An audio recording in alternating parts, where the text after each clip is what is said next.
Hi, what is up, guys? So here are a couple of cards that I found, to be, uh, you know, decent cards to have where you can maximize the dollars that you spend to convert to dollars and cash back that you receive back from spending, on your purchases. So, this video is no intended to, you created this card and spend like 3K, 5K on stuff that you don't need, but as, a way to, see whether you can maximize dollars on things that you'll be already purchasing. Things like such as gas, food, going out to restaurants, and, going on travels that you're already planning on doing. So, these cards are, just cards that I've owned through the past year and even since I was in high school, which was like, 13, 18 years ago.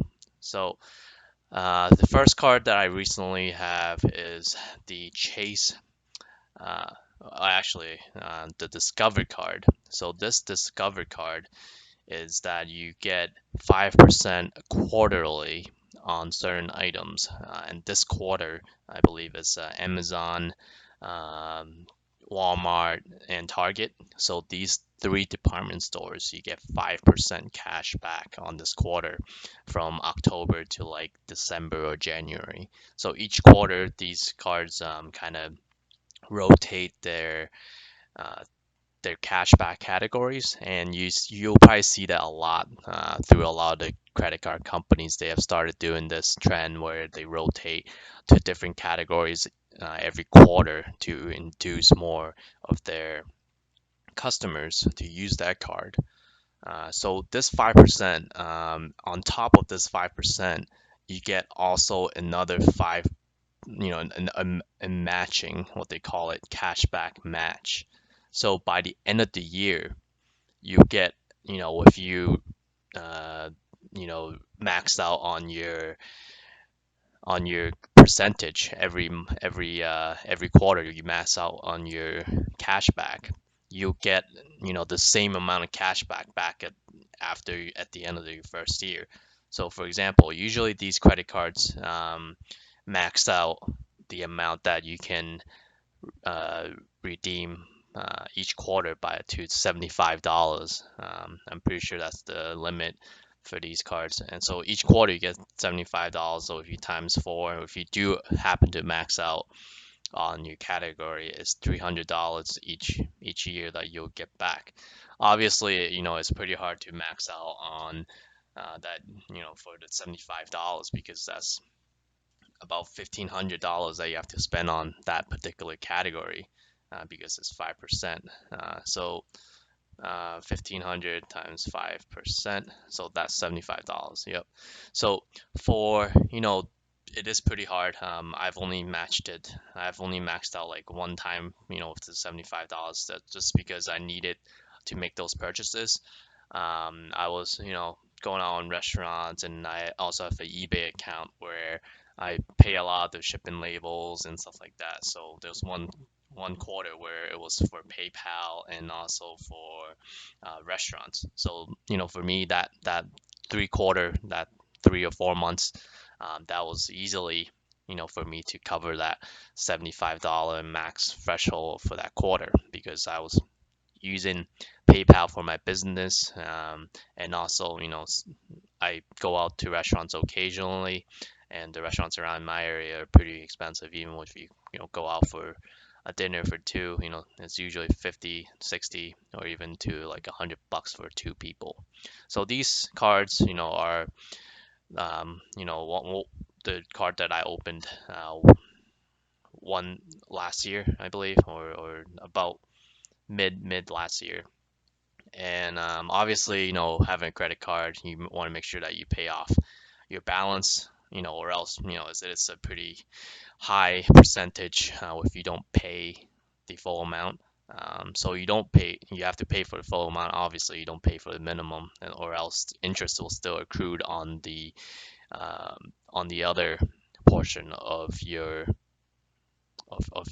remaining balance. So obviously, very, very important to pay the full amount that each month is due, or else you're not obviously getting the full benefit of the cashback rewards. So this card, is my go-to card for this quarter for only solely on Amazon, Target, and Walmart purchases because I know I'm getting 10% cash back for all my purchases. Obviously, I don't make crazy, irresponsible purchases.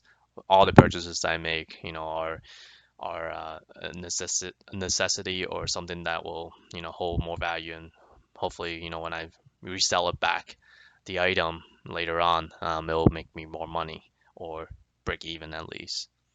So the second card that I have had for a long time is the Chase Freedom card. So this card originally came with a travel's protection plan. That's one of the main reason that I signed up for this card. So when I travel, I don't have to worry about, you know, if there's a flight delay, loss in luggage, which happened to me.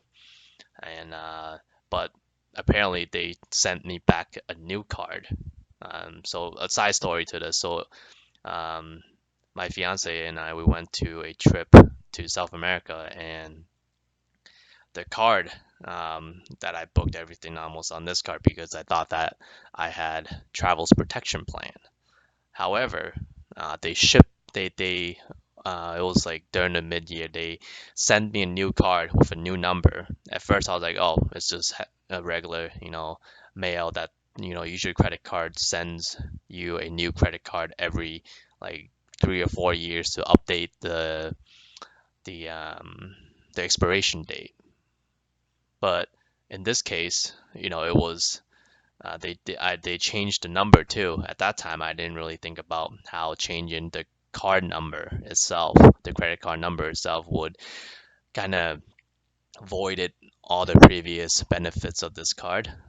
So they voided one of the major thing that they voided was the travel's protection plan, and I didn't receive any emails, or maybe I received the letters, but I probably just tossed it out the trash. I didn't really read the full pages. So just as a beware kind of thing, just want to make sure that you read all the benefits of this card. So the 5% quarterly still remained, and that was one of the huge attraction for me to sign this card, so to sign up for this card as well. So this card also has a 5% 5% quarterly uh, category base reward. So every quarter it comes with a new 5% category. Each year, I'd say like there's at least one or two quarters where there will be gas for 5%.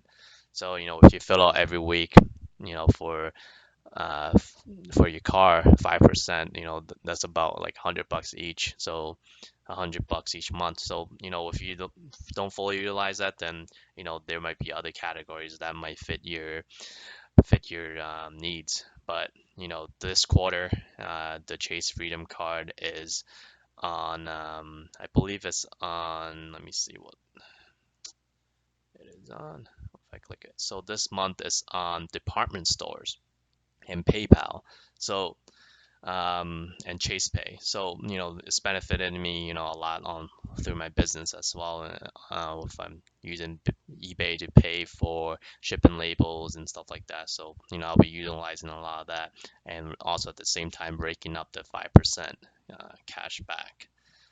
So and also I think department stores include like AliExpress and like all the other um, department stores. So they have a list of department stores that are within this category group. So this card, it's no annual fee. So one thing I forgot to say on the Discover card as well, that the Discover card has no annual fee. So these two cards so far does not have annual fee. It's $0. And obviously, the APR, the percentage is pretty high too. As for any credit card, there's a high percent variable rate for for payments that are not fully received by the credit card company. So this is another card that I have. Just sometimes, on a quarter, I won't even use this card. This card will be just staying in my drawer or something, because there's no benefit to this card. And I'll go a little bit, later on as to the card that I, use it as a backup. With one of these two cards, the Discover or Chase Freedom, doesn't, fit into my category. That the category that they give doesn't fit into what I need to spend on. So the third card that I have is the Chase Sapphire Preserve.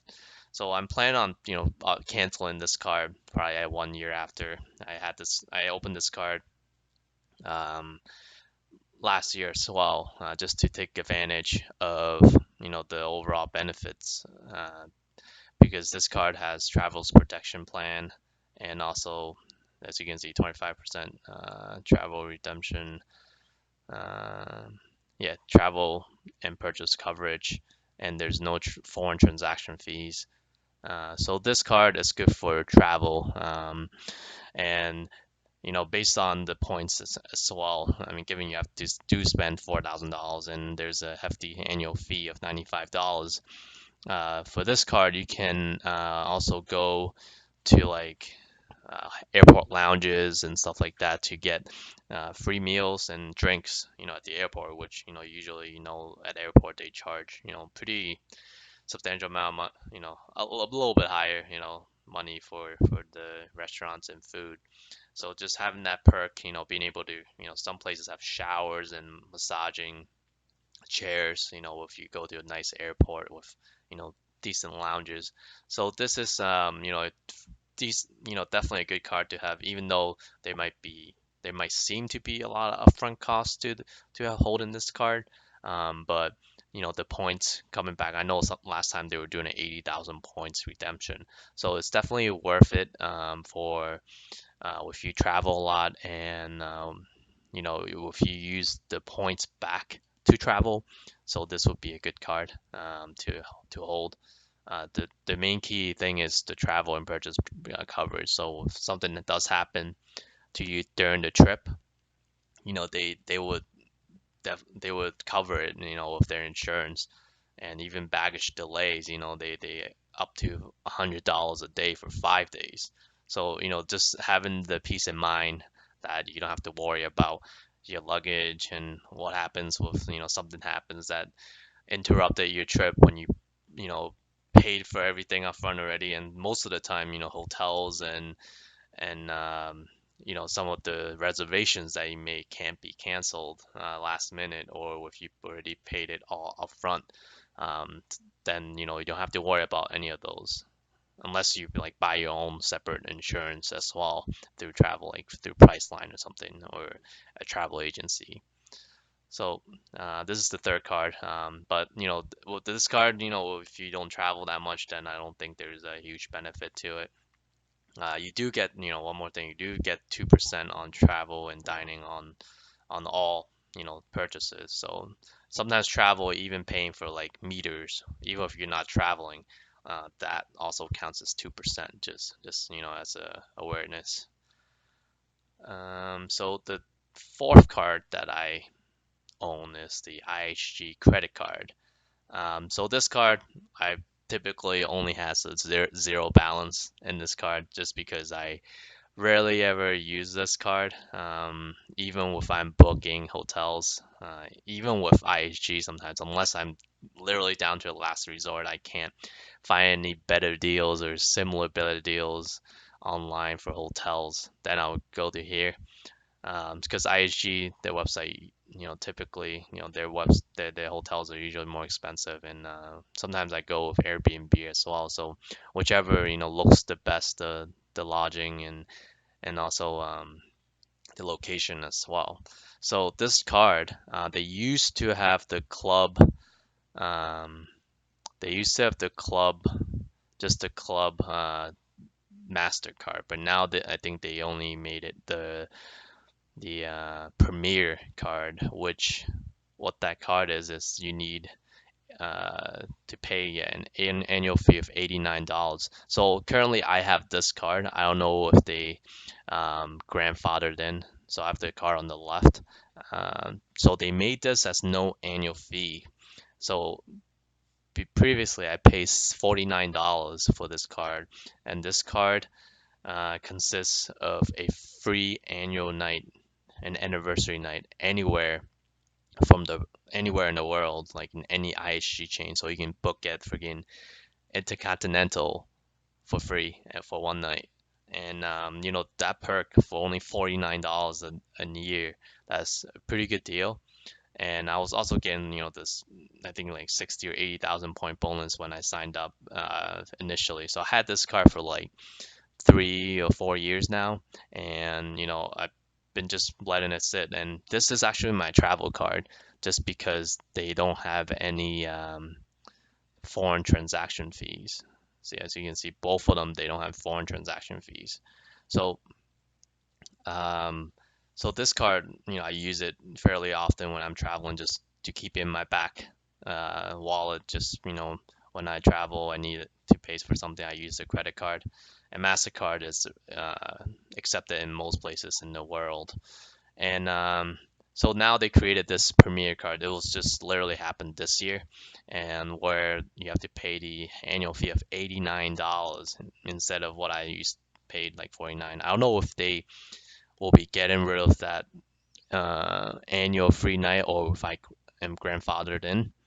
So we'll see. The next couple of days it'll be my annual night, so I'll know by then, because they usually send it out on the 13th, because that's my annual day, and I haven't received any emails notifying me that my annual anniversary night is coming up, that my free annual anniversary night is coming up.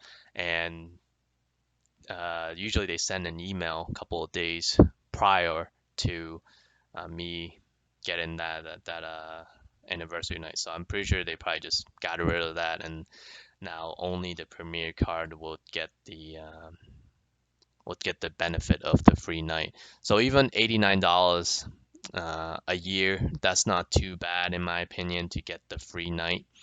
Um, so this is automatically platinum elite status. Yeah, so this is what you want, right? For $89 annual fee for a free night anywhere worldwide every year. That's not bad, for $89 as well, in my opinion. But that's not as a better deal than the $49, right, for a free night anywhere in the world. So so one caveat to this as well. Once you sign up the first year, you don't get the annual free night. So it's the following year after you pay the $89, then you get the annual fee. I mean, then you get the annual free night. So this also, comes with other benefits too. I guess they added on to the pre-TSA check, which is nice. This is good to see actually.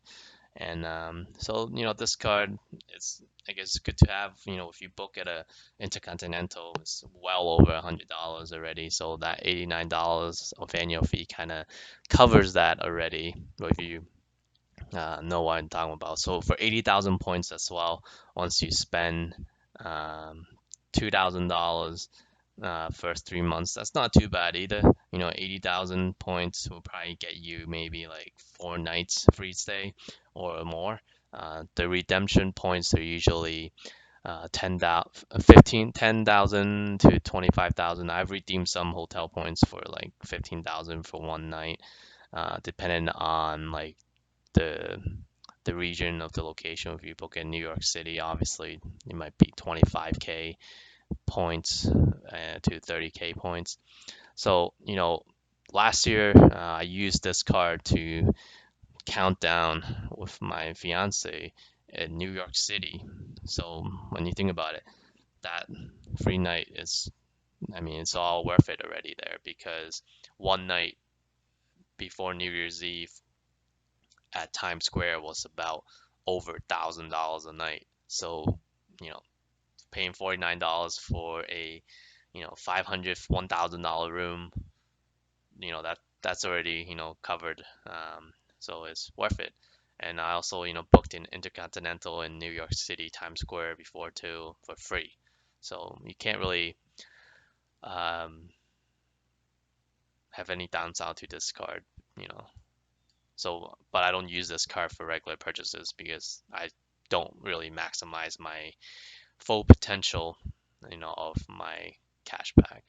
And obviously, gas station with all my other cards doesn't have it. I might, pull this card out and use it on groceries or restaurants since you do get 2%, which is, decent, but not the best.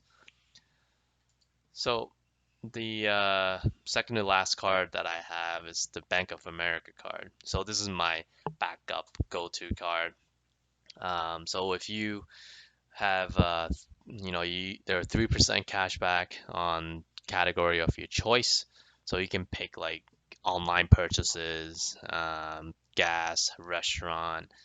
Um, they're different categories of. So if I can show you all the different categories.